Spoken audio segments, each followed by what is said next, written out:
دے دو کتاب. اس نے کہا چلو 2-3 دن پڑھنے کے لیے میں تمہیں کتاب دیتا ہوں. مشکوٰۃ شریف اس آدمی کو چند دن پڑھنے کے لیے دی. 6 یا 7 دن کے بعد اس آدمی نے مشکوٰۃ شریف واپس کی, اور واپس کرنے کے ساتھ ساتھ کہا الحمدللہ ساری مشکوٰۃ مجھے زبان یاد ہو گئی ہے. پچھو سے کشیر میں واپس آمد تو مسلم ناوی بابا داؤد مشکاتی, اس کا نام ہی رکھا گیا وہی. کیا تم ساتھ مشکوٰۃ شریف ساری زبان یاد.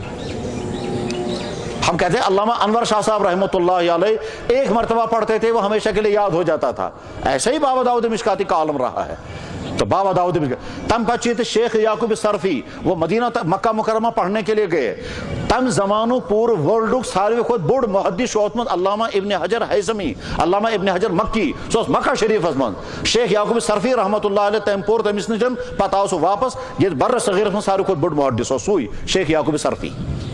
یہی شیخ یعقوب صرفی بعد میں استاد بنے حضرت مجدد الفسانی رحمۃ اللہ علیہ کے. اور مجدد الفسانی رحمۃ اللہ علیہ وہ شخصیت ہے جس نے اسلام کو بچایا ہندوستان میں, ورنہ اکبر بادشاہ نے اسلام کو ختم کر دیا تھا. تو اکبر بادشاہ نے کہا تھا اسلام نعوذ باللہ من ذالک کنڈم, اسلام نعوذ باللہ من ذالک کینسل, اب آج کے بعد میرا دین یہاں چلے گا. تم تھا پنس دینس ناو دین اکبری. تاث من کلمہ یہاں پڑھنا لا الہ الا اللہ اکبر خلیفۃ اللہ محمد رسول کرا کاٹ تمو. نمازیں بین کر دی تھی, گائے کا ذبح کرنا حرام کر دیا تھا, سورج کی پوجا پاٹ ہوتی تھی. یہ اکبر بادشاہ نے نیا دین شروع کیا تھا اور پورا ملک اسی راستے پر جانے والا تھا. وہ تو چند اللہ کے بندوں نے بچایا ہے پورے ملک کو. اس میں سے حضرت مجدد الفسانی رحمۃ اللہ علیہ تم چھ بچومت اچھے ہندوستان میں اسلام بچومت, ورنہ اکبر بادشاہ سے نہ ختم کر اسلام. اور مجدد الفسانی رحمۃ اللہ علیہ سو شاگرد کسون شیخ یعقوب صرفی رحمۃ اللہ علیہ کے شاگرد تھے, وہ کشمیری تھے. بہرحال کشمیر کی تاریخ میں عظیم شان مدرسے بنے, تعلیم ہوتی تھی, بڑے بڑے شاعر پیدا ہوئے. کشیر مز گو اخ انسان پود بابا داؤد خاکی تو زبردست امام و علم فقہ. کشمیر کے لوگ اسے کہتے تھے کہ ابو حنیفہ ثانی ہے, یہ دویم ابو حنیفہ. تو ذہین انسان اس میں چھو بابا داؤد خاکی رحمۃ اللہ علیہ. غرض یہ کہ جب اسلام یہاں آیا تو مدارس, علماء, محدثین, فقہا, قاضی, شعراء و اولیاء, ہر قسم کے لوگ پیدا ہوتے گئے ہیں. عبادت گزار ایسے, اللہ اکبر, حیرت ہوتی ہے ان لوگوں کی عبادت گزاری کو دیکھ کر کے کہ ایسا بھی ہو کہ ایک بزرگ ایک پہاڑی پر گیا, 1 ہفتے تک وہاں عبادت کرتا رہا, صرف پانی کا چند گھونٹ پیتا تھا, وضو کرتا تھا, نماز, پھر 1 ہفتے کے بعد واپس آتے تھے. ایک بزرگ تھے ملا احمد کشمیری, ملا احمد کشمیری رحمۃ اللہ علیہ دمن, یا اللہ حضرت نبی کریم صلی اللہ علیہ وسلم ایس تشریف نما گارے ہراس من بدھ خاصا کن پہاڑ پر بدھ میں ہمیں گارے ہراس من کسی. اس کے بعد پہاڑ پر جا کر کے وہاں عبادت کرتے تھے 3 دن, کبھی 7 دن, اور پھر 7 دن عبادت کرنے بعد جب تھک جاتے تھے وہاں سے ہمت اعظم کے پتو وسام بون پتو سوت کھوا پتو بھی واپس کھسا. تو عجیب عجیب عابد پیدا ہوئے, عجیب عجیب محدث پیدا ہوئے, عجیب عجیب فقہا پیدا ہوئے. اور اس کے بعد پھر جب کشمیر میں زوال شروع ہو گیا, اور وہ جو بادشاہ گزرا تھا نا وہ شمس الدین, شمس الدین پتہ شمس الدین, تمس پتہ بنو قطب الدین, تمس پتہ بنو علاء الدین, تمس پتہ بنو زین العابدین. 2 ورین ایک خاندان حکومت کرمت کشیر من, تات ونی شاہ میری دور حکومت. تم پچ بس زوال شروع گمت کشیر من. اور پھر زوال جب آیا ہے تو ایسا زوال آیا کہ علماء بھی ختم ہو گئے, مدرسے بھی ختم کر دیے, مسجدوں میں تالے لگ گئے, سری نگر کی جامع مسجد میں گھوڑے باندھے گئے. اور اگر کوئی امام نماز پڑھانے کے لیے آتا تھا اس امام کو زندہ کھال نکالی جاتی تھی. یہاں سری نگر کے کئی اماموں کی زندہ کھال نکالی گئی تاکہ مسجد میں کچھ نہ کہیں. تمام مسجدوں کو مسجدوں کو آگ لگا کر ختم کر دیا گیا. صرف 2 مسجدیں باقی رکھی تھی سری نگر میں, ایک سری نگر کی جامع مسجد اور دوسری خانقاہ معلیٰ, باقی تمام. اور جامع مسجد میں گھوڑے باندھے گئے تھے, نماز پڑھنے کی کسی کو اجازت نہیں تھی. یہ بیچ میں دور آیا ہے, شیعوں کا دور آیا, پھر ڈوگروں کا دور آیا, اس سے پہلے سکھوں کا دور آیا. بہت ہی بھیانک تاریخ چلتی رہی ہے. اس بھیانک تاریخ میں سارے مدرسے ختم ہو گئے, بھیانک تاریخ میں اولیاء پیدا نہیں ہوئے, علماء پیدا, اگر کہاں علم دین پارا اس وقت نبر گسی ترتائی پارا. اس بیچ میں اگر عالم پیدا ہوئے ہیں کشمیر میں پیدا نہیں ہوئے, باہر جا کر پڑھتے تھے, اور کچھ لوگ واپس آتے تھے, کچھ واپس بھی نہیں آتے تھے. اللہ کے نیک بندے بازے ایسے تھے. گجرات میں علاقہ ہے پالنپور, وہ سارا بدعتوں میں ڈوبا ہوا تھا. یہاں کشمیر سے مولانا نذیر حسین گئے تھے اور پورے پالنپور کے علاقے کو بدعت سے نکالا. وہ گئے تھے حج کرنے کے لیے, اور حج کرنے کے لیے گئے, وہاں دیکھا سارے لوگ طرح طرح کی گمراہیوں میں ہیں. حج تو تم تیتی تب ہم یہ تھے چنانچہ وہیں رہے وہ پورا علاقہ انہوں نے اپنی محنت سے ٹھیک کر دیا اور ساری بدعت ختم کر دی. آج بھی پالن پور کے لوگ جانتے ہیں کہ کشمیر سے مولانا نذیر حسین صاحب تشریف لائے تھے, انہوں نے ہمارے علاقے کو برائیوں سے پاک کیا. حضرت علامہ انور شاہ صاحب علم پڑھنے کے لیے یہاں سے باہر گئے, پھر واپس نہیں آئے, پھر وہیں رہے, اور اگر کشمیر واپس آئے ہوتے تو واللہ عالم اللہ تعالیٰ ان سے کیا کام لیتا. یہ سلسلہ اسی طرح سے چلتا رہا, نہ مدارس تھے نہ کچھ. اس کے بعد پھر اللہ جل شانہ کا فضل ہوا کہ اس طرح کے یہ مدرسے پھر قائم ہونے شروع ہو گئے. یہ مدرسوں کا سسٹم بالکل انوکھا سسٹم ہے. اصلی دینی تعلیم انتظام کرن چو حکومت ذمہ داری, مگر اسلامی حکومت کی ذمہ داری ہے.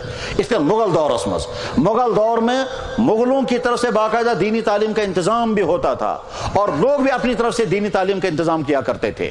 اس زمانے میں دین پڑھنے والے طالب علم اپنے کھانے کا خود انتظام کرتا تھا, اپنے رہنے کا خود انتظام کرتا تھا, اور عالم جو ہے اسے پڑھا دیا کرتا تھا. لیکن جب انگریزوں کا منحوس دور یہاں آیا, اور اس کا پھر سارا انگریز یموز ہندوستانس مز آمت تمو کراو ارادہ کہ پورے ہندوستان گژھِ کرسچن سٹیٹ بنن, یہ گژھن ساری عیسائی بنن. اور وہ سارے عیسائیت کے سیلاب پھیلانے کے لیے انہوں نے جو پلان بنایا تھا وہ بہت زیادہ خطرناک پلان تھا. پہلا پلان تھا جتنے علماء ان تمام علماء کو قتل کر دو. چونکہ 50,000 علماء کو انہوں نے قتل کر دیا تاکہ یہ گوشت کہیں اسلام ون وہ روزو نہیں منش. تمام اسلامی مدارس بند کر دیے, اور پادری اگر اعلان کر کے کہتے تھے اسلام غلط ہے. دلی کی جامع مسجد میں لوگ نماز پڑھ کر نکلتے تھے, نبرس واقع پادری کھڑا تو میں نے کہا چوئم نماز پڑھا تو ہن دین چھو غلط, تو ہن نبی تھی غلط, نعوذ باللہ من ذالک. اور مسلمان کچھ نہیں کہہ سکتے تھے کیونکہ انگریزوں کا دور تھا, انگریز کا ظالمانہ حکومت تھی, اور پادری کھلم کھلا اعلان کرتے تھے تمہارا اسلام غلط ہے. اس وقت ہمارے علماء میں سے جو عالم مقابلے میں کھڑا ہوا اس کا نام تھا مولانا رحمت اللہ کیرانوی. تم کرا تم چیلنج, میں تم سے بحث کرنے کے لیے تیار ہوں. اس کے بعد پھر مناظرہ ہوا تھا آگرہ کے اندر. اس آگرہ کے مناظرے میں دنیا کا سب سے بڑا پادری شکست کھا گیا, اور ساری دنیا کی عیسائیوں کو پیغام مل گیا. اسلام کے مقابلے میں عیسائی ٹک نہیں سکی. وہ عالم تھا مولانا رحمت اللہ کیرانوی. اس کے بعد پھر اسلام کے بچانے کے لیے مدرسوں کا سلسلہ شروع کیا گیا کہ صاحب ہم ایسا مدرسہ قائم کریں گے, لوگوں سے کہ لوگوں تمہارے ہی بچے, تمہارا ہی چندہ, تمہاری ہی محنت, ہم تمہارے بچوں کو دین پڑھائیں گے. یہ واپس آ کر تمہاری سوسائٹیوں میں پہنچیں گے, کوئی تمہارا امام بنے گا, کوئی تمہارا استاد بنے گا, یہی تمہارے نکاح پڑھائیں گے, یہی تمہارے جنازے پڑھائیں گے, یہی تمہیں سنت سکھائیں گے, یہی واعظ و تبلیغ کریں گے. امت سے ہی افراد لینا, امت سے ان کے کھانے کا انتظام کروانا, اور تیار کر کے امت کو واپس دے دینا. بس یہ ہے وہ مدرسوں کا سلسلہ. اور اس کا نتیجہ یہ ہوا کہ 150 سالہ انگریزوں کی ظالمانہ تاریخ کے باوجود ہندوستان سے اسلام مٹ نہ سکا, اور مٹ بھی نہیں سکتا. وجہ بنی اسلامی مدارس. ورنہ اگر مدارس نہ ہوتے تو پورا بر صغیر اسلام سے محروم ہو چکا ہوتا. ان مدارس نے اسلام کو اتنا پختہ کر دیا. یہی وجہ ہے کہ آج کے ہندوستان کے مسلمان معاشی طور پر مصیبتوں میں یقیناً, سیاسی طور پر تباہ حال یقیناً, مگر اپنے دینی اعتبار سے بالکل پختہ ہیں. اس لیے پختہ ہیں ان کے بعد اتنے مضبوط مدرسے ہیں کہ مسلمان ملکوں کے بعد بھی ایسے مضبوط مدرسے نہیں ہیں. ان کے پاس اتنی مضبوط تبلیغ ہے کہ مسلمان ملکوں کے پاس ایسی مضبوط تبلیغ نہیں ہے. اور اگر کہیں مسلمان ملکوں میں مثلا پاکستان یا بنگلہ دیش میں مدرسے ہیں, وہ ہندوستان کے مسلمانوں سے سیکھ کر کے انہیں بنائے ہیں. ان مدارس کے ذریعے سے اس طرح سے اسلام چلتا رہا.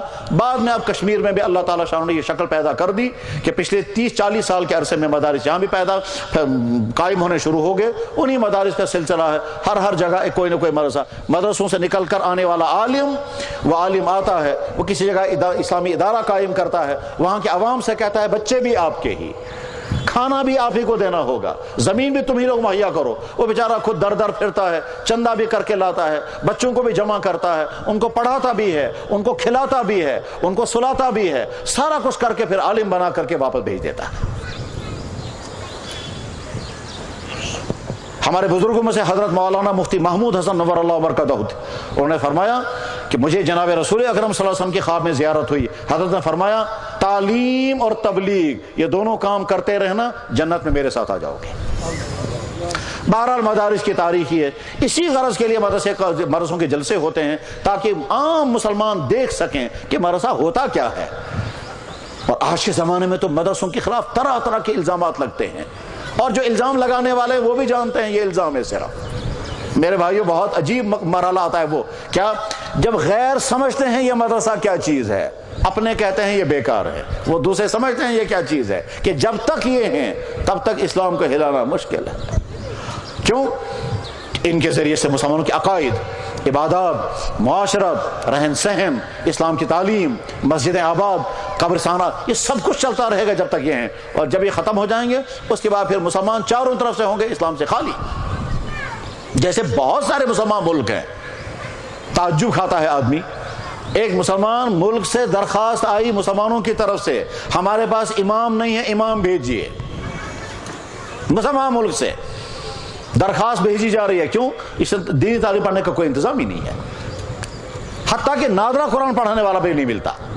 یہ جو مولانا رحمت اللہ کیرانوی جس کا تذکرہ میں نے کیا، مولانا رحمت اللہ کیرانوی جس نے مناظرہ کیا تھا پادریوں کے ساتھ اور انگریز حکومت پیچھے تھی اور وہ شکست کھا گیا تھا، یہی مولانا رحمت اللہ کیرانوی تشریف لے کے مکہ شریف اور مکہ مکرمہ میں انہوں نے مدرسہ قائم کیا، مدرسہ سہولتیہ۔ خانے کعبہ میں امام نہیں مل رہے تھے، مدرسہ سہولتیہ سے امام لانے پڑے۔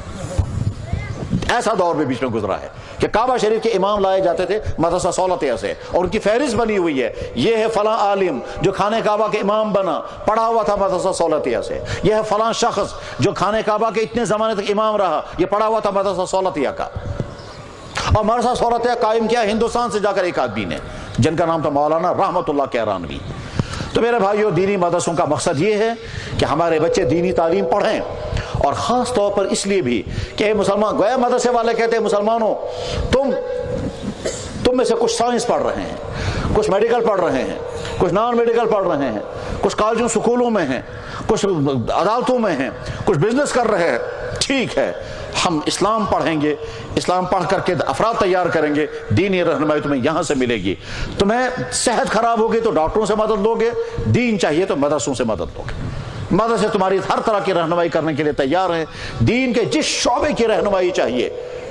انسان کی زندگی کا اہم ترین شعبہ عبادات کا ہے، نظام عبادت کیا ہے مدرسوں کے ذمہ معلوم ہوگا۔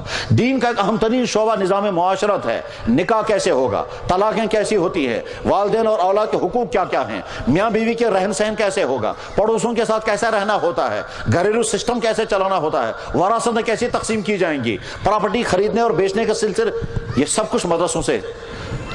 انسانی زندگی کا اہم ترین شعبہ ہے بزنس، تو بزنس کے تمام مسائل تم کو مدرسے والے سمجھیں، کیونکہ وہ پڑھتے ہی ہیں کتاب البیوع، اور وہ حدیثوں میں اور فقہ میں تفصیل کے ساتھ۔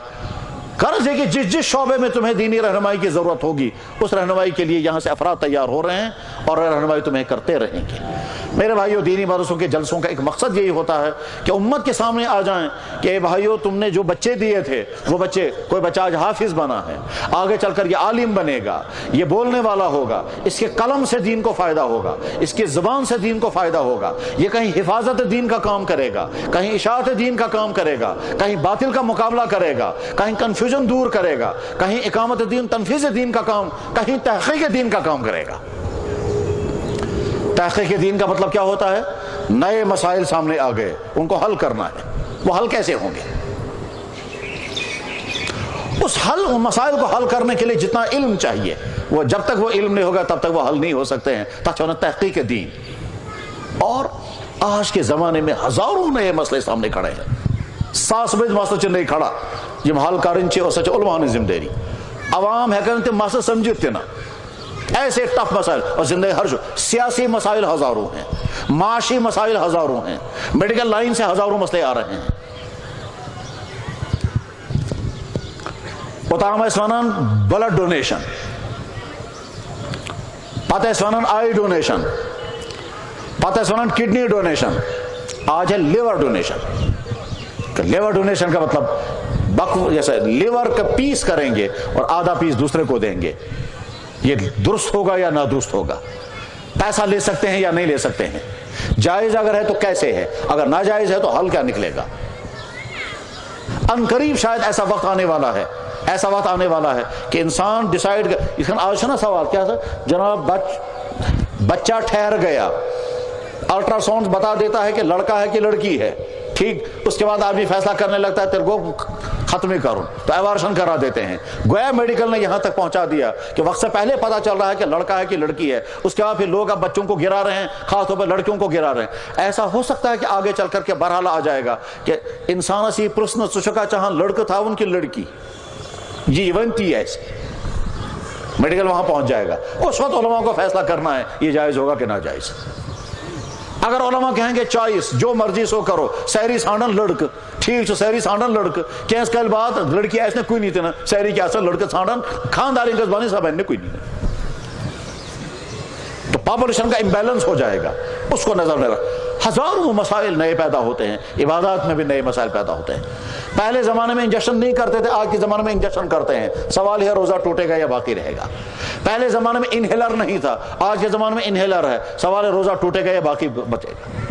دوائیوں کے قبیل کی ایسی ایسی چیزیں سامنے آئی ہیں، مجھے کل رات آدمی فون کر رہا ہے، کہہ لگا جناب ایک کیپسول آیا ہے اس میں نان ویجیٹیرین سمٹمز ہیں، لیکن یہ نہیں معلوم ہے کہ گوشت کی کیا کیا چیز اس میں ڈالی گئی ہے، اور وہ کیپسول کھائے جاتے ہیں۔ ہم یہ کیپسول کھا سکتے ہیں یا نہیں کھا سکتے ہیں؟ کون فیصلہ کرے گا یہ حلال ہے کہ نہ حرام ہے؟ تو طرح طرح کے نئے مسائل پیدا سامنے آتے ہیں۔ علماء کا ایک کام اشاعت دین، دوسرا کام حفاظت دین، تیسرا کام تنفیذ دین، چوتھا کام تحقیق دین۔ نئے مسائل سامنے آئیں گے، ان کی تحقیق کرو، ان کے جائز و ناجائز ہونے کے فیصلے کرو۔ پانی کی قلت سامنے آنے والی ہے، جب پانی کی قلت سامنے آئے گی اس کے بعد کیا ہوگا؟ شہروں کے اندر جو گندے نالے ہیں، ان گندے نالوں کے پانی کو صاف کیا جائے گا، اور صاف کرنے کے بعد پھر دوبارہ بوتلوں کے ذریعے سے گھروں تک پہنچایا جائے گا، تو وہ پانی پینا جائز ہوگا ناجائز؟ صاف تو ہو گیا مگر پاک بھی ہوا یا نہیں؟ بلکہ ہو سکتا ہے آگے چل کر کے انسانوں اور جانوروں کا پیشاب بوتل میں جمع کر کے پھر اس کو پروسیس کر کے پھر صاف کر کے دیں گے، کہا آپ کو یہی پینا پڑے گا، یہ جائز ہوگا ناجائز؟ تو طرح طرح کے نئے مسائل سامنے آتے ہیں، اور ان مسائل کو حل کرنے کے لیے محنتیں کرنی ہوتی ہیں۔ یہ سارے کام علماء کے کندھوں پر ہے، اور علماء الحمدللہ یہ کام۔ تو میرے بھائیوں، دینی مدارس میں جلسہ کرنے کا ایک اہم ترین مقصد ہوتا ہے مدرسوں کا تعارف، مدرسوں کی کارکردگی، مدرسوں کے ذریعے سے کیا چیز تیار ہو رہی ہے وہ۔ اللہ اکبر! وہ باپ کتنا خوش قسمت جس کا بیٹا حافظ بنا۔ اللہ کے نبی علیہ السلام فرما رہے ہیں قیامت کے دن حافظ کے باپ کو ایسا تاج پہنایا جائے گا جس کی چمک سورج سے زیادہ تیز ہوگی۔ تو جب حافظ کے باپ کو یہ تاج پہنایا جائے گا تو خود حافظ کا مقام کتنا اونچا ہوگا۔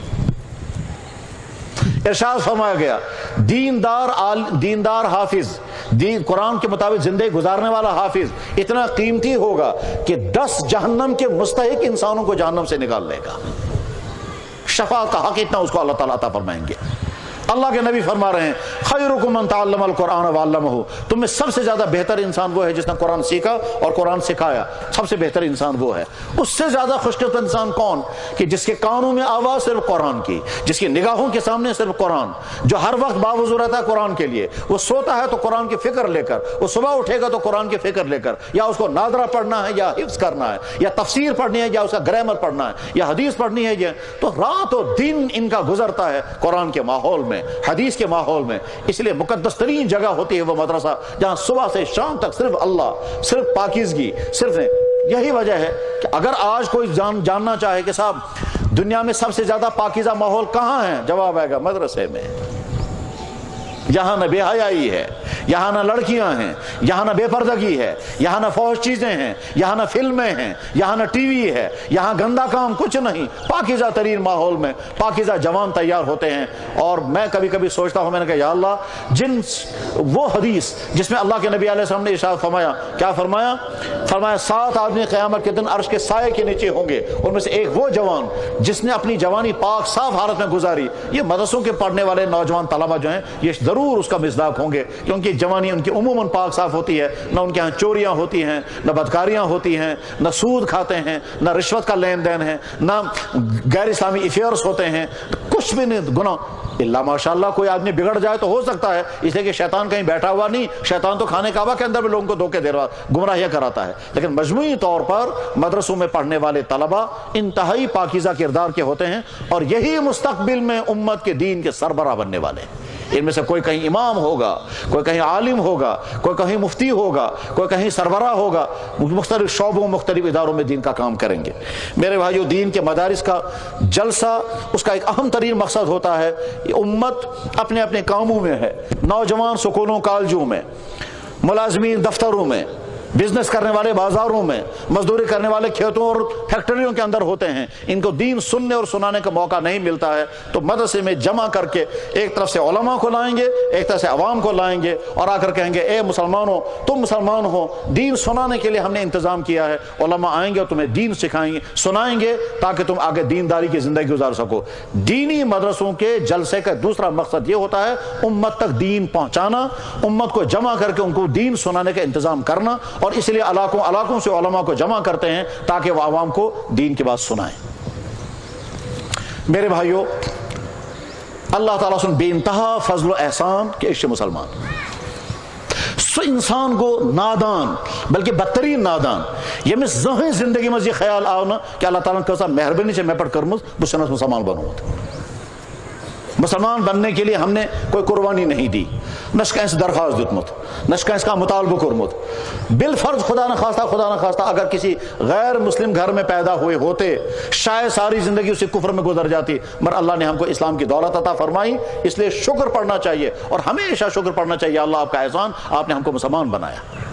جنویز میں اللہ تعالیٰ نے اسلام عطا کر، اور ہم تو سمجھ بھی نہیں سکتے ہیں جو لوگ اسلام قبول کرتے ہیں ان کو کیسی کیسی مصیبتیں آتی ہیں، ان کو کیسی کیسی پریشانیاں جھیلنی پڑتی ہیں، کیسے کیسے ظلم سہنے پڑتے ہیں، اور آج بھی یہیں کشمیر میں کچھ لوگ انتہائی مظلومیت کی حالت میں ہیں صرف اس لیے کہ انہوں نے اسلام قبول کیا۔ اور ایک دفعہ ایک لڑکا مجھ سے ملنے کے لیے آیا، پہلے تو اس نے فون پر میں سے عام ہوس مجھو لڑکے میں فون کر رہا یہ ونا بہت مسلمان اردو بزو سکت کرا، جناب میں مسلمان ہو گیا ہوں، میرے گھر والوں کو ابھی پتہ نہیں ہے، رمضان کا مہینہ چل رہا ہے، میں سحری کھا نہیں سکتا ہوں، میں نے اپنے دوستوں سے کہا ہے صبح مجھے بیدار کر دیا کریں، وہ مجھے رنگ کر دیتے ہیں، میں صبح کو پانی کا کپ پیتا ہوں اور اسی سے میرا روزہ ہوتا ہے، شام کو افطار کے وقت گھر والوں کے ساتھ بیٹھا ہوتا ہوں، ان کو نہیں بتا سکتا میں افطار کر رہا ہوں، میں ویسے اٹھ کر کے تھوڑا سا پانی پیتا ہوں، پانی سے میرا روزہ شروع ہوتا ہے، پانی سے میرا افطار ہوتا ہے، یہ بتائیے اللہ میرا روزہ قبول کریں گے یا نہیں؟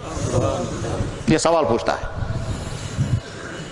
ٹھیک، میں نے پوچھا تم پڑھتے کیا ہو؟ کہنے لگا ٹی ڈی سی پڑھتا ہوں۔ ٹی ڈی سی پڑھنے والا لڑکا مسلمان ہوا اور اس طرح سے وہ روزہ رکھ رہا ہے۔ رمضان گزر گیا، جب عید کا دن آیا تو عید کی نمازوں میں ملاقات کرنے کے لیے آیا، کہنے لگا جناب میں ہی ہوں وہ، تم نے اسلام قبول کیا؟ کہ جی ہاں۔ کسی نے دباؤ ڈالا؟ کہ کوئی دباؤ نہیں، تم نے خود اسلام قبول۔ میرے بھائیوں وہ تو چھوڑ دیجئے، ابھی پچھلے ہفتے، اللہ اکبر، پچھلے ہفتے ایک شخص آیا، وہ آ کر کے کہتا ہے کہ جناب میں شرابی پاپی انسان اور ٹیکا لگانے والا، مجھے خواب میں نبی کی زیارت ہو گئی، میرے ہاتھ میں شراب کا گلاس تھا، وہ شراب کا گلاس انہوں نے توڑ دیا، اسی وقت میں بیدار ہو کے میں نے توبہ کر لیا، آج کے بعد شراب کبھی نہیں پیوں گا، اور آ کر کے مسلمان ہو گیا، کلمہ پڑھا اس نے۔ اللہ نے ہم کو یہ امتحانات نہیں ڈالے، اپنے گھر میں ہم کو اسلام کی دولت مل گئی، الحمدللہ رب العالمین۔ ون اس مز ہر ایک انسان سن ڈیوٹی سو زانے کہ اسلام چھو کیا، اگر اللہ تعالیٰ اس اسلام عطا کور اس اگر مسلمان چھے اشنا یہ زانون آن سے مسلمان کیا ہو، اسلام چھو کیا، اسلامش تعلیم چھا کیا، اشنا مسلمان سن ذمہ داری۔ اگر آخ انسان ڈاکٹر چھے تمہیں پتا میں کیا کہوں چھا، اگر آخ انسان سس چھو تمہیں پتا کہ میں کیا کہوں چھا، سو زانن پن اس اگر مسلمان چھے اور یقیناً چھے مسلمان اشنا ڈیوٹی پانے کی سمجھو اسلام چھو کیا۔ میرے بھائیو، علماء یہی سمجھانا چاہے اسلام ہے کیا، لیکن شارٹ میں اگر کوئی بتانا چاہے تو میں کہہ سکتا ہوں کہ اسلام کچھ چیزیں ماننا، کچھ کام انجام دینا اور کچھ کاموں سے بچنا، ان تین چیزوں کا نام اسلام ہے۔ کیا چیز مانن، کیا چیز کارن، کیا چاہو چیزوں سے دور روزن۔ کچھ چیزیں ماننی ہیں ان کو کہتے ہیں عقائد، کچھ کام کرنے ہیں ان کو کہتے ہیں فرائض، کچھ کاموں سے بچنا ہے ان کو کہتے ہیں حرام۔ بس یہ تو اسلام، آسان یہ ڈیٹیل کرو تو پوری زندگی اس میں آ جائے گی۔ کچھ چیزوں کو ماننا ہے، اللہ کی ذات کو ماننا، اللہ کے نبیوں کو ماننا، خاتم النبیین کو ماننا، مرنے کے بعد زندہ ہونا ہم نے مان لیا، مرنے کے بعد اعمال کا حساب ہوگا ہم نے مان لیا، اللہ نے اس کائنات میں انسانوں کے علاوہ دوسری مخلوقات فرشتے بنائے ہم نے مان لیا، تقدیر اللہ نے اپنے ہاتھ سے بنائی ہم نے مان لیا، خیر و شر جو کچھ فیصلے دنیا میں ہوتے ہیں اللہ کے فیصلے سے، دنیا کے تمام انسان کوئی کام کرنا چاہے اللہ نہ چاہے تو نہیں ہو سکتا ہم نے مان لیا، دنیا کے تمام انسان کسی کام کو روکنا چاہے اللہ کرنا چاہے تو روک نہیں سکتے ہم نے مان لیا، اس دنیا میں پتا بھی نہیں ہلتا ہے اللہ کے فیصلے کے بغیر ہم نے مان لیا، اس کائنات میں سب سے مقدس ترین مخلوق انبیاء علیہ السلام ہے، ہم نے مان لیا۔ انبیاء علیہ السلام میں پہلا نبی آدم علیہ السلام اور آخری نبی محمد رسول اللہ، ہم نے مان لیا۔ ہر نبی ایک علاقے کے لیے آتا تھا، صرف محمد رسول اللہ پوری کائنات کے لیے نبی بن کر آئے، ہم نے مان لیا۔ محمد رسول اللہ پر نازل ہونے والا قرآن سچی کتاب ہے۔ موسیٰ علیہ السلام پر پڑھ گئی کتاب نازل تحت عنوان تورات، عیسیٰ علیہ السلام پر پڑھ گئی کتاب نازل تحت عنوان انجیل، محمد رسول اللہ تم پر جس کتاب نازل گئی تحت عنوان قرآن، وہ باقی کتابیں ملیا میٹ کا شکار ہو گئی، وہ اوریجنل حالت میں نہیں ہیں، قرآن اوریجنل حالت میں، ہم نے مان لیا اچھی طرح۔ یہ کہ ذہن اسمس تھاون تورات اور انجیل اوریجنل دنیا میں نہیں ہے، یس لنگویج میں یس زبان میں تورات و انجیل نازل گمز چھ، تات لنگویج میں چھئی نہ دنیا میں تورات و انجیل، ونکینس جس تورات و انجیل سوری ٹرانسلیشن یہ چھن پتہ یہ ٹرانسلیشن کرمت کم چھ، اس کا نام بھی نہیں، اور اس لیے کچھ عرصے کے بعد ایڈیشن بدل جاتا ہے، آیتوں کی آیتیں چینج ہو جاتی ہیں۔ تو ہم نے مان لیا موسیٰ علیہ السلام پر کتاب نازل ہوئی تھی تورات، مگر آج جو تورات ہے وہ موسیٰ والی تورات نہیں ہے۔ ہم نے مان لیا عیسیٰ علیہ السلام پر کتاب نازل ہوئی تھی انجیل، مگر آج جو انجیل دنیا میں ہے وہ اللہ کی بھیجی ہوئی انجیل نہیں ہے۔ اشکر یہ تسلیم، اس کائنات میں نبیوں کے بعد سب سے مقدس ترین مخلوق صحابہ کی جماعت تھی، صحابہ سے زیادہ بہتر مخلوق اس کائنات میں نہیں ہے نبیوں کے بعد۔ اور یہ محمد رسول اللہ صلی اللہ علیہ وسلم کا عظیم الشان کارنامہ ہے۔ ایسی ٹیم آپ نے تیار کر دی، ایسی ٹیم دنیا کا کوئی نبی، کوئی ولی، کوئی ریفارمر، کوئی بادشاہ، کوئی بزرگ نہیں پیدا کر سکتا، کر ہی نہیں سکتا تھا جیسی ٹیم محمد رسول اللہ صلی اللہ علیہ وسلم نے تیار کی تھی۔ صحابہ حکمران بنے تو ان جیسا حکمران اس کائنات میں کوئی نہیں۔ صحابہ پاور میں آ گئے تو ان سے زیادہ پاور کو ٹھیک طرح سے استعمال کرنے والا کوئی نہیں۔ جس اعتبار سے بھی دیکھیں گے صحابہ کا مثال اس کائنات میں کہیں نہیں مل سکتی۔ اسی لیے حضور نے فرمایا تھا خبردار میرے صحابہ کے بارے میں ہوشیار رہنا، جو آدمی میرے صحابہ کے بارے میں کوئی جملہ بولے گا اللہ تعالیٰ کی لعنت اس پر۔ اذا رأیتم الذین یسبون اصحابی فقولوا لعنت اللہ علی شرکم۔ اشکر تسلیم کہ جناب رسول اکرم صلی اللہ علیہ وسلم نے جو حدیثیں بیان فرمائی تمام محدثین نے کارنامہ انجام دے کے ساری حدیثیں ریکارڈ کر دی۔ اشکر یہ تسلیم کہ اسلام کا جو قانون ہے وہ فقہ کے ذریعے سے ہم تک پہنچا ہے، اسلام کا جو روحانی نظام ہے وہ اولیاء کے ذریعے سے ہم تک پہنچا۔ یہ کو سوری تسلیم کورنے ممکن اب صرف مانا ہم نے مانا اللہ کی ذات کو، ہم نے مانا نبیوں کو، ہم نے مانا خاتم النبیین کو، ہم نے مانا رحمت اللہ عالمین کو، ہم نے مانا قرآن کتاب حق ہے، ہم نے مانا مرنے کے بعد زندہ ہونا ہے، ہم نے مانا کہ تمام اعمال کا حساب دینا ہے، ہم نے مانا جنت بھی اور جہنم بھی ہے، ہم نے مانا فرشتے ہیں، ابھی صرف مانا ہم نے مانا صحابہ کرام سے زیادہ بہتر مخلوق اس کائنات میں کوئی نہیں، ہم نے مانا دنیا کے تمام انسان مل کر اس میں مسلمان، اولیاء، صحابہ، اولیاء، محدثین، فقہا سارے ایک طرف، وہ صحابی جس نے چند منٹ حضور کے ساتھ گزارے اس کا درجہ اونچا ہے ان تمام سے۔ ہم نے مان لیا امت کے اندر ایک جماعت، ان کو کہتے ہیں اولیاء کرام کی جماعت، وہ اللہ کے ولی ہوتے تھے مگر وہ خدا نہیں ہوتے تھے۔ ہم نے مان لیا ایک جماعت دنیا میں تھی، ان کو کہتے تھے محدثین، انہوں نے کارنامہ انجام دیا حدیث جمع کر، یہ سب کچھ ہم نے مان لیا۔ عقائد اسلام ہم نے مان لیا قیامت کے قریب حضرت عیسیٰ علیہ السلام دنیا میں تشریف لائیں گے، ان سے پہلے امام مہدی آئیں گے۔ ہم نے اس لیے مانا کیونکہ محمد صلی اللہ علیہ وسلم نے فرمایا، امام مہدی کا پورا تعارف کرا، مرزا نا یہ یا طلاقت مجھے نہ کہتا مرزا تھے، ان سے جا کر کہیں اچھی طرح سے کہ جس مرزا قادیانی کو آپ کبھی کہتے ہو مہدی، کبھی کہتے ہو عیسیٰ، کبھی کہتے ہو مسیح، وہ تو ڈھنگ کا انسان بھی نہیں تھا۔ بلکہ ابھی کچھ دنوں پہلے مجھے ایک عجیب بات ذہن میں آئی، اللہ اکبر، پوری انسانی تاریخ میں ایسی بیوقوفی کی بات کسی نے نہیں کہی جیسی بیوقوفی کی بات مرزا قادیانی نے کہی ہے۔ پوری انسانی تاریخ میں ایسی بیوقوفی کی بات کسی نے نہیں کہی ہے، ایسی بے شرمی کی بات کسی نے نہیں کہی ہے جیسی بے شرمی کی بات مرزا قادیانی نے کہی ہے، ان کی کتابوں میں لکھی ہوئی ہے۔ اور اگر کہیں کوئی مرزائی ملے تو اسے جا کر کہہ دینا۔ کیا کہا مرزا قادیانی نے؟ مرزا غلام احمد قادیانی نے کہا کہ میں عورت کے روپ میں آ گیا، خدا صاحب مرد کے روپ میں آ گئے، اور خدا صاحب نے میرے ساتھ وہی کیا جو شوہر بیوی کے ساتھ کرتا ہے۔ لا حول ولا قوت الا باللہ، یہ ان کی کتابوں میں ہے۔ الفاظ اس کے کچھ اور ہیں کہ خدا صاحب نے میرے ساتھ استعارے میں قوت رجولیت کا اظہار فرمایا۔ بہرحال ہم نے مان لیا حضرت عیسیٰ علیہ السلام دنیا میں تشریف لائیں گے۔ مرزا قادیانی نہ عیسیٰ ہے، نہ مسیح ہے، نہ مہدی ہے، وہ کبھی کہتے ہیں یہ مہدی ہے، کبھی کہتے ہیں عیسیٰ ہے، کبھی کہتے ہیں مسیح ہے. 100 سال سے زیادہ ہو گئے اس کو دنیا سے چلے گئے، آج تک تو عیسیٰ کہیں کچھ نہیں ہوا جو حضرت عیسیٰ علیہ السلام کو کرنا تھا دنیا میں.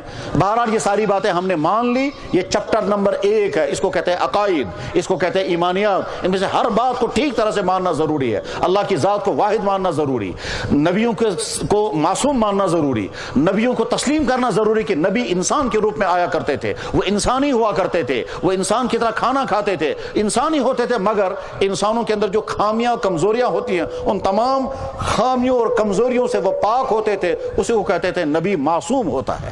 اور خاتم النبیین تھے محمد الرسول اللہ. وہ ساری کائنات کے لیے نبی بن کر آئے، ساری کائنات کے لیے کوئی نبی نہیں. یہ ہے چپٹر نمبر 1 اسلام کا. اور چپٹر نمبر 2 اسلام کا دوسرا چپٹر ہے کچھ کام انجام دینا لازم ہے.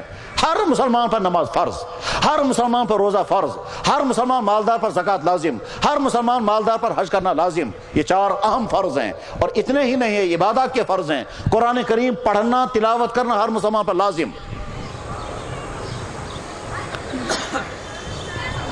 قرآن کریم میں اللہ تعالیٰ شان و ارشاد فرماتے ہیں جناب رسول اکرم صلی اللہ علیہ وسلم کو مخاطب بنا کر وَأَمُرْ أَهْلَكَ بِالصَّلَاةِ، آپ اپنے گھر والوں کو حکم کریں نماز کی پابندی کریں گے. لا نسألُكَ رِزْقًا، ہمیں یہ نہیں پوچھنا ہے کہ آپ کے گھر میں کھانا پینا ہے یا نہیں. اور اللہ تعالیٰ فرماتے وَاسْتَبِرْ عَلَيْهَا، آپ اس پر خود بھی پابندی کریں. نماز کی پابندی آپ کی ذمہ داری.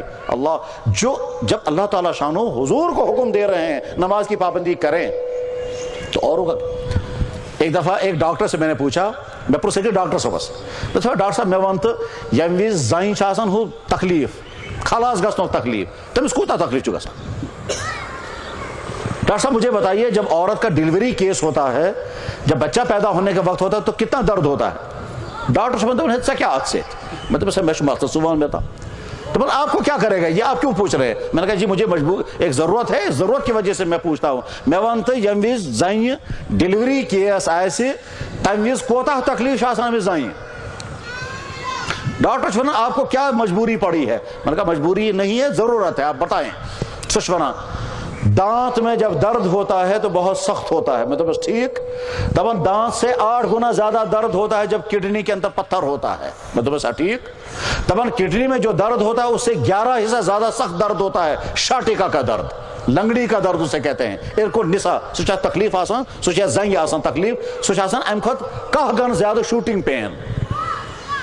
بتا سمجھے پچھورا جتنا شاٹیکا کا درد سخت ہوتا ہے اس سے 70 گنا زیادہ سخت درد ہوتا ہے جب عورت کو بچہ پیدا ہوتا ہے. مطلب ٹھیک وہ چھوڑا ڈاکٹر صاحب آپ کیوں پوچھ رہے تھے. یہ ڈاکٹر دیندار ہے، ریس گاڑی والا ہے، نمازی ہے، تسبیح خوان ہے، تلاوت کرنے والا ہے اور اپنے شہر کا ٹاپ کا سرجن ہے، یہاں نہیں بنگال میں. ٹھیک ڈاکٹر مجھ سے پوچھا آپ کیوں پوچھ رہے تھے. میں نے کہا میں بتاتا ہوں میں کیوں پوچھ رہا تھا. میں اس لیے پوچھ رہا تھا کہ ایک عورت کو ڈیلیوری کا درد شروع ہو گیا، ادھر سے نماز کا وقت آ گیا. اگر یہ عورت کہے گی یا اللہ یہ نماز شاہ میں معاف یا تکلیف اسمنز، اس تکلیف کی حالت میں یہ نماز مجھے معاف ہے، اللہ تعالیٰ شانوں کی طرف سے جواب آئے گا نماز معاف نہیں ہے تجھے پڑھنی پڑے گی.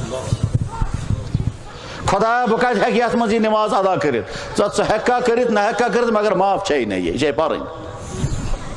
جو نماز ایسی سخت ترین تکلیف کی حالت میں بھی معاف نہیں ہوتی وہ نماز کہاں معاف ہو جائے گی. عورت کے مجھے برتن صاف کرنے ہیں، مجھے کپڑے دھونے ہیں، مجھے یہ کرنا ہے، ان عذروں کی وجہ سے نماز کیسے معاف ہو سکتی ہے.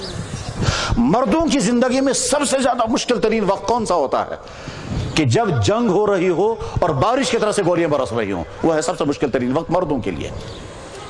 جس وقت مرد یہ سمجھیں گے اگر ہم نماز کے لیے کھڑے ہو جائیں گے تو دشمن ہمارا گلا کاٹ دیں گے، ہم میں سے ایک بھی باقی نہیں بچے گا اگر ہم نماز کی طرف کھڑے ہو گئے. وہ وقت سب سے مشکل ترین وقت ہوتا ہے. ٹھیک ایسی حالت آ گئی. کیسی حالت آ گئی کہ صاحب اگر نماز کی طرف متوجہ ہو گئے تو قطر بطر سنن کرے تموی شمع یہ مرد ونن ہے نماز چھا معاف. اس ایسی حالت میں نماز معاف ہے؟ جواب ہے نماز معاف نہیں ہے، پڑھنی پڑے گی. ثبوت اس کا جناب رسول اکرم صلی اللہ علیہ وسلم نے صلاۃ الخوف پڑھی، اسی لیے حدیث کی کتابوں میں چپٹر آتا ہے صلاۃ الخوف کا۔ صلاۃ الخوف کا مطلب یہ ہوتا ہے جب دشمن حملہ کرنے کی اتنا قریب ہے کہ اگر ہم نماز میں مشغول ہو گئے تو مارے جائیں گے سارے، اس وقت نماز چھوڑنے کی اجازت نہیں ہے۔ البتہ کیا کرنا ہوگا، ایک جماعت نماز پر کھڑی ہو جائے، ایک جماعت دشمن کے مقابلے میں کھڑی رہے، یہ ایک رکعت پڑھ کر وہاں چلے جائیں، وہ وہاں سے آ کر امام کے پیچھے کھڑے ہو جائے، پھر امام ان کو دوسری رکعت پڑھائے گا، امام ایک رکعت، اس امام کی دوسری رکعت ہوگی۔ صلاۃ الخوف کا مستقل ایک تجربہ، ایک طریقہ لکھا ہوا ہے، بلکہ اماموں کا اختلاف بھی ہو گیا ہے۔ بخاری میں کتاب صلاۃ الخوف کا پورا چپٹر لگا ہوا ہے اسی لیے، یعنی گویا جب دشمنوں کا اٹیک اتنا خطرناک ہو رہا ہو کہ جانیں بچنے کی امیدیں نہ ہوں، اس وقت بھی نماز معاف نہیں ہوتی، تو میرے بھائیوں وہ نماز کہاں معاف ہو جائے گی؟ بزنس کی وجہ سے، ملازمت ڈیوٹی کی وجہ سے، کھیل کود کی وجہ سے وہ کیسے معاف ہو جائے گی؟ سان حالت ممکنس یہ امت کی اکثریت اس میں بے نمازی ہے۔ نماز ہر مسلمان پر فرض، روزہ ہر مسلمان پر فرض، کوئی مسلمان جو نا یہ روز معاف ہے گژھِ سوائے اخ سہ گو تتھس بجرس من کا انسان واتی تتھس بجرس من کہ سہ چھن ہیکان روزدر بہتی نا، تمس ہیکہ روزہ معاف گژھِتھ، تمس آسان فدیہ ادا کرن، ورنہ ہر مسلمان پر روزہ لازم۔ عورت کو بھی روزہ معاف، نماز تو عورت کو معاف ہو جاتی ہے ایام حیض میں، عذر کن دہن چھ نماز گژھان معاف زائن، باقین دہن نہ، مگر روز چھن تمن تہ معاف۔ اگر میسام اوس، اگر عذر اوس دانہ، عذر کس حالتس من ہیکہ سہ روزہ ترائیت، مگر اچھس قضا تہ کرٕنۍ۔ روزہ ہر مسلمان پر فرض، زکوٰۃ ہر ایمان مالدار مسلمان پر لازم۔ کیسا افسوسناک صورتحال ہے کہ مسلمان لاکھوں اڑائیں گے اپنی رسموں پر، خرافات پر، عیاشیوں پر، اور جب زکوٰۃ دینے کا وقت آئے گا تو سوال ہی نہیں پیدا ہوتا، دپن ہے کیا خدا صاحب چا غریب اس دمو تمہیں زکوٰۃ۔ اور یاد رکھنا چاہیے قرآن کریم میں آیت اللہ تعالیٰ ارشاد فرماتے ہیں یم مسلمان پونسہ تھاوان جمع کرت اور اللہ کے راستے میں خرچ نہیں کرتے ہیں، یہ پیسہ گرم کر کے ان کے جسم میں لگاؤں گا میں، یوم یحمى علیہا فی نار جہنم فتکوی بہا جباہہم وجنوبہم وظہورہم ھذا ما کنزتم لانفسکم فذوقوا ما کنتم تکنزون۔ زکوٰۃ ہر مسلمان پر فرض، روزہ ہر مالدار مسلمان پر لازم، زکوٰۃ ہر مسلمان پر بشرطے کہ۔ اور اس کے بعد میرے بھائیو تریم چپٹر چھو کیا کہ ایک مسلمان کے لیے کون کون سی چیزیں حرام ہیں، یہ ہر مسلمان کو سیکھنا ضروری ہے، اور اس میں پہلا چپٹر آتا ہے جوانوں کا، کیونکہ جوانی کی زندگی میں سب سے زیادہ حرام کام پائے جاتے ہیں، اور آج کے جوانوں کا تو بہت ہی زیادہ برا حال ہے۔ ایجوک جوان ڈرگز، غلط تعلقات، شراب، چرس، فیشن، یہودیوں کی نکالی، ماں باپ کی نافرمانی، حتیٰ کہ اس سے آگے بڑھ کر کے اب نوجوانوں کا حال یہاں تک پہنچا کہ بے شمار مسلمان نوجوان چھونا یت اسلام مز، جس اسلام میں ڈرگز حرام ہو وہ اسلام ہمیں درکار نہیں، جس اسلام میں ڈانس منع ہے وہ اسلام ہمیں چاہیے نہیں۔ آج میں سمجھوتا ہوں میرے نوجوان بھائیوں، انسان کی زندگی کا سب سے قیمتی زمانہ یہ جوانی کا زمانہ ہوتا ہے۔ بگڑنے کا خطرہ بھی اسی عمر میں ہے اور سنورنے کا امکان بھی اسی عمر میں ہے۔ آپ اپنی اس عمر کو سنوارنا چاہیں تو سنور سکتے ہیں، اور اگر بگاڑ کا شکار ہو گئے تو ساری زندگی تباہ ہو جائیں گے۔ عقل مند جوان وہ ہے جو اپنے سامنے لسٹ بنا کر کے رکھے اس وقت کے جوان کون کون سی چیزوں میں تباہ ہو جاتے ہیں، ان تمام چیزوں سے میں اپنے آپ کو بچاؤں گا، خصوصاً لڑکیوں کے ساتھ غلط تعلقات، خصوصاً شراب، خصوصاً راتوں کو نیٹ پر بیٹھنا، خصوصاً غلط ویب سائٹیں دیکھتے رہنا، موبائل سے غلط میسیجیں کرنا، ان تمام خرافات کے نتیجے میں آپ کی زندگی تباہ ہوگی، مگر وقتی طور پر مزہ آتا رہے گا۔ جناب رسول اکرم صلی اللہ علیہ وسلم نے فرمایا الشباب شعبۃ من الجنون، جوانی ایک قسم کا پاگل پن ہے، اس پاگل پن میں کوئی چیز نظر نہیں آتی ہے۔ اس وقت ہماری نوجوانوں کا جو برا حال ہے، اور اس کی بہت بڑی وجہ یہ ہے نہ گھروں میں ان کو کوئی دین بتانے والا ہے، نہ سکولوں میں، نہ کوچنگ سینٹروں میں، نہ دفتروں میں، اس لیے یہ بیچارہ تباہ حال ہو رہا ہے۔ اب اس نے کیا کیا، کانوں میں موسیقی سننے کے لیے تاریں لگا رکھی ہے، کپڑے پہن رہا ہے جس میں جانور بنے ہوئے ہیں، ان میں شراب کے ایڈورٹائزیں ہیں، اس میں گندے جملے لگے ہوئے ہیں، سیکنڈ ٹائٹیں پہنے ہوئے ہیں، اس کی وجہ سے وہ نماز پڑھ بھی نہیں سکتا، اور اگر پڑھے گا تو وہ نماز ہی ادا نہیں ہوتی، کیونکہ جو ہی اللہ اکبر کرتا ہے، اللہ اکبر کرتے کرتے وضو جو ہے اس کی نماز ٹوٹ جاتی ہے۔ اللہ اکبر کرتے ہوئے جو ہی ہاتھ اوپر چلے جاتے ہیں، ناف کا نچلا پورشن کھل جاتا ہے، اور جو ہی نیچا پورشن کھل گیا نماز ٹوٹ گئی۔ ڈرس اونمتوی تمی قسم کہ اولن گھن یہ نماز پر نہیں نا، اور اگر پرن نماز تو گھن نماز ادا، یتھے رکوس من گھان پتہ گھان یل، یتھے سجدس من ووت پتہ سوری بازر یل۔ میرے بھائیوں یہ تو یہودیوں کا لباس ہے. اللہ کے نبی علیہ الصلوۃ والسلام نے کیا من تشبہ بقوم فہو مؤمن، جو کسی قوم کے ساتھ مشابہت اختیار کرے وہ انہی کے ساتھ جائے. جب ہمارا مسلمان نوجوان چاہتا ہے میں یہودیوں کا ڈریس پہنوں گا، میں عیسائیوں کا ڈریس پہنوں گا، میں فلم اسٹاروں کا ڈریس پہنوں گا، گویا ہم نے رول ماڈل بنایا کن کو؟ کسی کا رول ماڈل ہے فلم اسٹار، کس کا رول ماڈل ہے کرکٹر، جن کی راتیں اور جن کے دن گناہوں میں ڈوبتے ہیں ان کو ہم نے اپنے لیے بنایا ماڈل کہ صاحب اسی ماڈل کے مطابق. فیشن انسانوں کی تباہی کا ذریعہ ہے.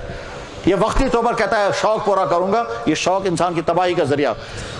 اور جب کوئی آدمی فیشنیبل بنتا ہے اس کے بعد اس کا ایمان سلامت رہ ہی نہیں سکتا، ممکن ہی نہیں اس کا ایمان سلامت رہ جائے. فیشن کا مطلب ہوتا ہے میں اس کے پیچھے چلوں گا، کل کو اس نے کچھ اور شروع کیا تو اس کے پیچھے چلوں گا. اس لیے بہت سارے نوجوان کنوا اطلاع، بہت سارے نوجوان ہاتھوں میں دھاگے باندھتے ہیں، اور سب دھاگے کیا ہیں کہ صاحب یہ عشق کی علامتیں ہیں، یہ عشق کے نہیں کفر کی علامتیں ہیں. یہ اس لیے اپنی جوانی کو تارے گندے کاموں سے اگر بچائیں گے، اور یہ بات آپ کے والدین نہیں کہہ پاتے، آج سکول والے نہیں کہہ پاتے اپنے بچوں کو، لیکن اچھی طرح سے سنیں، جوانی ایک قسم کی نعمت ہے اور دوسری قسم کا پاگل پن ہے. اس پاگل پن کو کنٹرول میں رکھیں گے تو بچ سکیں گے، ورنہ تو جوانی تباہ ہو جاتی ہے اور اس کے بعد پھر فیوچر یقیناً تباہ ہوگا. وہ سوال ہی نہیں پیدا ہو سکتا کسی کا فیوچر اچھا بن جائے، خاص طور پر جب اس کا ذہن ان تمام گندی چیزوں میں الجھا ہوا ہو. ذہن میں کسی کے ساتھ افیئرس ہیں، ایک مصیبت یہ ہے، ادھر سے ڈانس ہے، ایک مصیبت وہ ہے، میچ کہاں کہاں چل رہے ہیں وہ کمنٹریاں یاد رکھنی ہے، ایک مصیبت وہ ہے، فلمیں کون کون سی بن رہی ہیں، کون سا فلم اسٹار آج کل کہاں ہے، کس کے تعلقات کس کے ساتھ ہیں، کون آج کہاں ہنی مون، ایک مصیبت یہ ہے. یہ سارے کباڑ خانے جس ذہن کے اندر جمع ہیں، اس کباڑ کھانے کے بعد پھر جب یہ پڑھنے کے لیے بیٹھتا ہے تو چن بجے آدھی کا سن کے لڑکے چاہتا ہے جناب پور رات ساشوز محنت کرن صبح چمنے یہ آدھی آسن کے سہن سوری مشمت دپان بار تیاری کر کے آج گوس ایگزام ہالس میں تعداد نہیں یاد ہی نہیں کیا سچن آسن تیاری گم سے ہی نا. میرے بھائیوں ان تمام خرابیوں سے اپنی جوانی کو بچائیں تو ورنہ ٹینشنوں کی زندگی گزار رہے ہوں گے. اور آج کے زمانے میں جتنے نوجوان ہارٹ پیشنٹ، کڈنی فیلئر، پہلے زمانے میں سوچ بھی نہیں سکتے تھے، جوانی میں صاحب شوگر کی بیماری، جوانی میں ہارٹ فیلئر ہو رہے ہیں، جوانی میں وہ بیماریاں جو کبھی بلڈ کینسر جوانی میں ہو رہے ہیں، وجہ یہی ہے. تو جتنی حرام چیزیں اپنے آپ کو بچائیں. ملازمین کے لیے حرام چیزیں ڈیوٹی نہ دینا اور رشوتیں کھانا. چنانچہ ہمارے سماج کے ملازموں کا برا حال سب کے سامنے ہے، اور جو ملازم خود جانتے ہیں اپنے بارے میں ان کا کتنا برا، وہ کتنی ڈیوٹیاں دیتے ہیں اور ڈیوٹیاں دیتے دیتے کام کتنا لٹکاتے ہیں اور لوگوں کو کتنا ستاتے ہیں اور کتنی رشوتیں کھاتے ہیں، اور اس کے بعد پھر بیماریوں کا سیلاب ہے. اس لیے کہ جب حرام دولت گھر میں آتی ہے تو سکون آ ہی نہیں سکتا. بازاروں کے اندر جو دکانداریاں کرتے ہیں، اللہ کے نبی علیہ السلام نے کیا فرمایا؟ دکانداروں کی ایک قسم وہ ہے جو سیدھے جنت میں جائے گی اور نبیوں کے ساتھ، اور دکانداروں کی ایک قسم وہ ہے جو سیدھے جہنم میں جائے گی. دو قسم کی حدیثیں ہیں. ویسے اسی جناب رسول اکرم صلی اللہ علیہ وسلم عموماً تقسیم کران علمن تہ کرک زٕ قسم، جوانن تہ کرک زٕ قسم، زین تہ کرک زٕ قسم، تاجرن تہ کرک زٕ قسم، حکمرانن تہ کرک زٕ قسم. بیان یہ نہیں کرتے دو قسمیں ہیں، لیکن بیان اس انداز سے کرتے ہیں اسے سمجھ میں آتا ہے. مثلا جناب رسول اکرم صلی اللہ علیہ وسلم فرماؤ، کیا فرماؤ؟ علم المطلق فرماؤ کہ جس طرح سے آسمان میں ستارے ہوتے ہیں اسی طرح سے زمین میں علماء ہوتے ہیں. آسمان کے ستاروں سے لوگ راستہ ڈھونڈتے ہیں، علماء سے بھی لوگ راستہ ڈھونڈیں گے. یہ فرماؤ ان مثل العلماء فی الارض کمثل الکواکب فی السماء یقتدی بها فی ظلمات الارض. سیتی فرماؤ، اللہ اکبر. فرماؤ کیا؟ ایک وقت آنے والا ہے اسلام کا نام باقی ہوگا، قرآن کے حروف ہوں گے، مسجدیں عالیشان ہوں گی. پت فرماؤ بونکن سیاتی علی الناس زمان لا يبقى من الاسلام الا اسمه ولا يبقى من القرآن الا رسمه مساجدها عامرة وهي خراب عن الهدى. پت فرماؤ علماؤهم شر تحت ادیم السماء. اخ دور ہسا ایسے یت آسمانس تل یا زمینس پر آسن ساروی کھت بدترین مخلوق تم زمانک علم. من عندهم تخرج الفتن وفيهم تعود. تم علم آسن تم قسمت کہ تہن ذریعہ آسن فتنہ نیران، تم گن پان تم فتنہ نمجھ آسن تم شکار. عالموں کی ایک قسم یہ ہے، عالموں کی ایک قسم وہ ہے.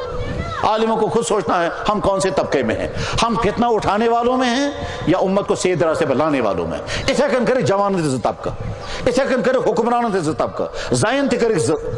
عورتوں کے بارے میں کیا فرمایا الدنیا کلھا متاع وخیر متاع الدنیا المرأۃ الصالحہ. دنیا میں ہر چیز نفع پہنچاتی ہے، سب سے بہترین آرام پہنچانے والی چیز عورت ہے. اور دوسری حدیث میں کیا، یا اللہ زین فتنۃ البچیز میں اللہ انی اعوذ بک من فتنۃ النساء. اور ایک حدیث میں فرمایا ما ترکت بعدی فتنۃ اضر علی الرجال من النساء. میں پاس کو نیم خطرناک فتنہ چھ تو ممونس خاروی خود خطرناک فتنہ ہسا چو زین فتنہ ام خود خطرناک فتنہ چونو بھی کہیں. چنانچہ عورتوں کا فیشن، عورتوں کا ننگا پن، عورتوں کی زناکاری میں مبتلا ہونا اس وقت ہم سب کے سامنے. فرمایا جناب رسول اکرم صلی اللہ علیہ وسلم نے اخ زمانہ سے آئے سے زائیں آسن پالو لاگنے باوجود نہتا ہیں نساء کاسیات عاریات. آج ہر بازار میں وہی عورتیں ہیں. مائلات، یہیں سے لڑکیاں پیچھا کریں گی. ممیلات، وہ یہ تمنا کریں گے ایستے گس کا پیچھا کروں. کالجوں کا حال سب کے سامنے ہے. اللہ کے نبی علیہ السلام نے ٹھیک انگلی رکھ کر کے بتایا. تو میرے بھائیوں، اسلام 3 چیزوں کے مجموعے کا نام ہے. کچھ حقائق کو ماننا ہے تو منچون ایمانیات، کچھ اعمال انجام دینے ان کو کہتے ہیں فرائض، اور کچھ چیزوں سے بچنا ہے ان کو کہتے ہیں حرام. ماں باپ کی نافرمانی حرام، شراب پینا حرام، ڈرگز استعمال کرنا حرام، رشوت کھانا حرام، ناحق قتل کرنا حرام، کسی کا مال اڑانا حرام، چوری کرنا حرام، بدکاریاں کرنا حرام، غلط تعلقات جوڑنا حرام، غیبتیں کرنا حرام، مال اللہ نے عطا کیا، علم عطا کیا تو تکبر کرنا حرام، اعمال کرنا دکھلاوے کے لیے وہ بھی حرام، حسد کرنا حرام، کسی کی ترقی پر جلنا یہ حرام. حرام کی پوری فہرست ہے. علامہ شمس الدین ذہبی کے امام گزرے ہیں، انہوں نے کتاب لکھی ہے کتاب الکبائر. تاکہ تم لسٹ برمز پور یہ بھاسا کہ تم گناہ کبیرہ